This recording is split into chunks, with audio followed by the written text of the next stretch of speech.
దీంతో పాటు మీరు ఏ రకమైన రాజకీయమైనా చేయండి. దీంతో పాటు ఇవాళ ఆంధ్రప్రదేశ్లో చాలా సమస్యలు చర్చ జరుగుతోంది, చాలా సమస్యల పైన. వాటిల్లో ప్రధానమైంది శాంతి భద్రతలు కావచ్చు, లేకపోతే అరాచకాలు కావచ్చు, లేకపోతే అభివృద్ధి లేమి కావచ్చు. మీరు తిరుగుతున్నారు, మీకు కనపడతానే ఉంటుంది అభివృద్ధి ఎంత చక్కగా ఉందో ఆంధ్రప్రదేశ్లో అభివృద్ధి.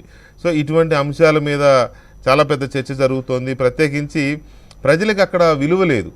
ప్రజలకి అసలు ఒక పౌరుడికి మినిమం దక్కాల్సిన వాల్యూ దక్కడంలా. వాడిని ఎట్ట చూస్తున్నారంటే ఏదో మేము ఇంత ఇస్తున్నాను అలా పడుండు, మళ్ళీ ఎలక్షన్ అప్పుడు రా, చెప్పినప్పుడు పిలిచినప్పుడు వచ్చి మేము చెప్పింది చేసేళ్ళు, ఇలాగే అనిపిస్తుంది తప్ప అక్కడ ఏమాత్రం ఒక మానవత్వపు విలువలు కానీ మనిషికి ఉండాల్సిన గౌరవం కానీ లేదు అనేది ఒక కీలకమైన అబ్జర్వేషన్. ఇలాంటి పరిస్థితుల్లో ఆంధ్రప్రదేశ్లో మార్పు కావాలి అనేది మెజారిటీ పీపుల్ కోరుకుంటున్నారు అనేది ఒక అంచనా. ఈ మెజారిటీ పీపుల్ మార్పు కోరుకుంటున్నారు అనే అంచనాల నేపథ్యంలో మీరు కూడా అక్కడే ఉన్నారు కాబట్టి, మోరోవర్ విజయవాడ కూడా అన్ఫార్చునేట్లీ దురదృష్టవశాత్తు అది కూడా రౌడీల అడ్డాగా తయారైపోయింది. విజయవాడ వాసులు మన్నించాలి, ఇలా అంటున్నందుకు రౌడీల అడ్డాగా మారిపోయింది. ఎప్పుడు గొడవలు దొమ్మిలు ఇవే కనపడతా ఉన్నాయి.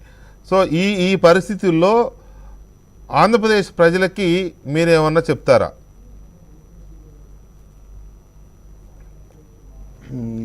ఒక్కటి మాత్రం చెప్పగలనండి, ఇక్కడ ఉన్నటువంటి ఈ రాజకీయ ప్రధానమైనటువంటి రెండు పార్టీల్లోనూ వీరిని అభిమానించేవారు వీరితోనూ, వారిని అభిమానించేవారు వారితోనే బలంగా ఉంటారండి. దాంట్లో ఎటువంటి మార్పు ఉండదు.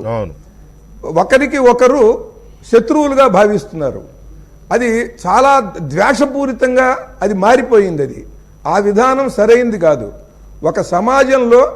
ఒక సమాజంలో ద్వేషపూరితంగా ఒక 2-2.5 కోట్ల మంది ఉండి వాళ్ళని ద్వేషించే వాళ్ళు 2-2.5 కోట్ల మంది ఉండి ఆ సమాజం అలా మనుగడ సాగించలేదు. అది చాలా తప్పు.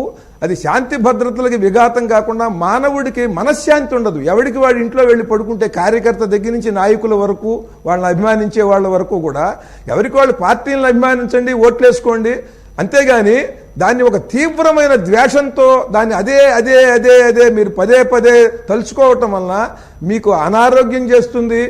తర్వాత మనశ్శాంతి ఉండదు, సమాజం కూడా అల్లకల్లోలంగా ఉంటుందండి. కనుక ఆ రకమైనటువంటి భావజాలానికి నేను వ్యతిరేకిని. నేను అటువంటి దాన్ని ప్రోత్సహించను. ఎవరికి వాళ్ళు కూడా రాజకీయం మీకు బలంగా ఉంది, మీరు వేయండి వాళ్ళకి ఓటు, అంతే. దానికోసం అరుపులు కేకలక్కర్లా.